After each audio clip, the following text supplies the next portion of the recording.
Back again for another video. So in this video, I want to discuss my last video. And I took some time to think about it, and I came up with a name for it. The name that I came up with was the specific mindset. And this is contrary to the abundance mindset and contrary to the scarcity mindset. And I'll go over those briefly. The abundance mindset, to my understanding, is the mindset that you have the abundant choice of women in this world.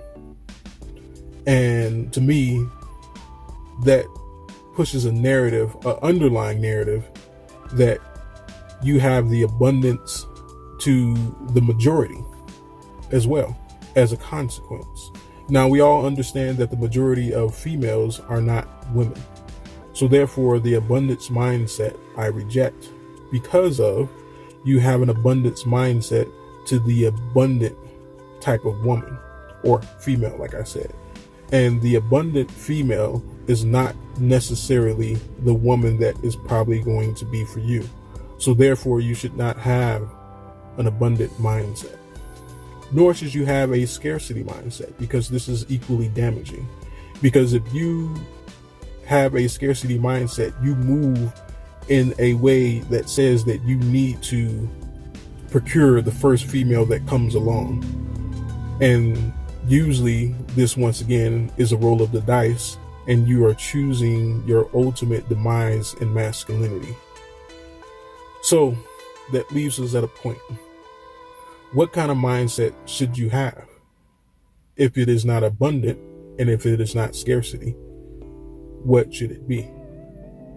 Like I said, I came up with what I call the specific mindset, and I'll explain this. The specific mindset is pretty much saying that I am only looking for and open to a specific type of woman. I have what I guess you can call a certain criteria for the type of woman that I want. And I'm not going to go at length on that, but usually this baseline, and it is just the baseline. She has to have femininity, her femininity intact, and is working on it and is progressing in it. And she also has to have a level of submission to her. These are the things that I want within a woman. With the scarcity mindset, you don't know what you're getting. You're just picking the first thing that comes along. With the abundant mindset, it's more than likely that the women that you're coming across, in the majority, do not have femininity and do not have the ability to be submissive. So therefore, you should not have either or, because once again, these will be the demise of your masculinity. So I go for women that are specifically tailored for me. And that's a very, very, very small pool. A man of quality is going to want a woman of quality, or he should rather. There are some men of quality who, I guess I can't even call them quality, because if you are after a woman that is not of quality and you consider yourself a quality man, why is your mindset not quality as well? But that's another topic.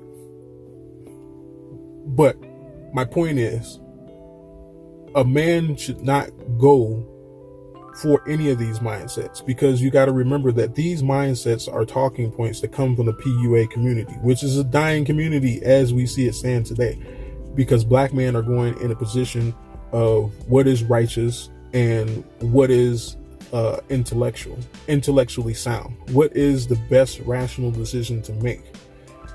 And when I heard these talking points shot to me over and over again, that you shouldn't have a scarcity mindset and you should have an abundant mindset, it never sat well with me. This is almost like my coming to when it came to me, understanding that I shouldn't be a Christian. It sounded partly correct, some of the talking points of Christianity, but it didn't quite sit well with me. So my my soul, my everything, my being was searching for an answer. And all the time, the answers were always within myself. They were always within my mind. They were always with me. And I believe this is so when it comes to the ideologies that I run across a lot of times. A lot of people take the red pill as a hard stance on how you should approach life. They take it as you need to do X, Y, and Z 1 through 10 in order to be red pill. I can somewhat agree to that. But at the same time, I don't fully digest red pill ideology, because it is not inducive of a man becoming self-actualized, in my opinion. It is part of the way a man becomes self-actualized, because he has to access and accept the reality for what it is.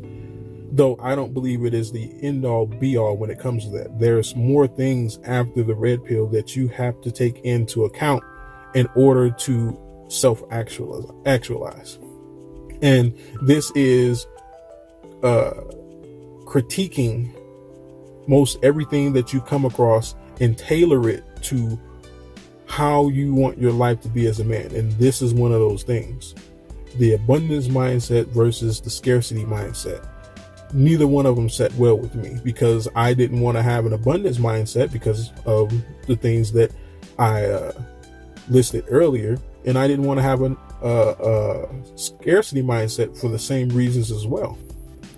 So I thought to myself, how can I fix this? As much as I would like to search the internet for these things, it's either you're going to have a hard stance against or for these things, but they don't give any definitive direction of which a man should go in. And I believe the specific mindset is just that, because it gives you the ability to not only accept the red pill, which I believe personally should be accepted as an abstraction rather than objectively.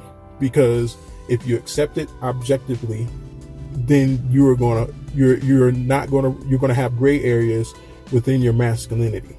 There are going to be things that the red pill will not cover that are specific to you as a man, that are going to leave you open and vulnerable to manipulation. So you need to cover those areas. So it should be cloaked as an abstract rather than a full objective coat. That's my opinion, though. Secondly, when you run into those gray areas, you should always seek within yourself to figure out how to define what you're experiencing and create it to tailor what works best for you. And I believe this mindset is what will work best for most men, because I can't be the only man who thought this way, that the scarcity mindset will not work for me and the abundant mindset will not work for me. Because if I have an abundant mindset, that means that I'm just open to any woman who fits a low bar criteria that just happens to look good, and I can just hit it and quit it. That's never been my approach to women. And I don't think that should be any man's approach to women, because you should have some chastity about yourself and the women that you select, because this is what protects you from becoming a victim of the gynocracy. It gives you the ability to make choice at will, with your own willpower. When you follow someone else's rules and doctrines, you don't have the ability to make the decision yourself. Otherwise, you are not included within that doctrine. And I don't subscribe to that. This is why I don't go under any banner. And this is no disrespect to anyone. This is just how I choose to live life, because this is what works for me. But anyways, to men out there, adopt the specific mindset, because I'm pretty sure that you ran into the same problems that I ran into. The abundance of women are not meant for you, and picking just any old woman just won't work either. Pick a woman that's specific for you. But anyways, this has been a production of The Wolf in Beta Clothes. May you have a good day, and peace be with you.